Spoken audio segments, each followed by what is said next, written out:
Alam nyo, una ko pong naramdaman na mukhang mananalo ako sa eleksyon dahil nakita ko ang overseas absentee voting results. Una siyang lumabas. So nakita ko na I think 98% lahat ng OFW votes ay para sa akin. Kaya doon ko naramdaman na parang baka siguro manalo ako. Kaya maraming salamat sa inyo.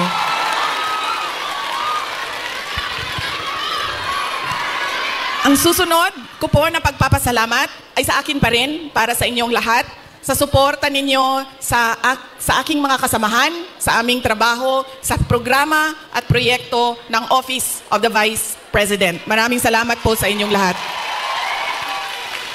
Dahil kayo lang po ang sumusuporta sa OVP, ang buong gobyerno po ay iniwanan na po ang OVP.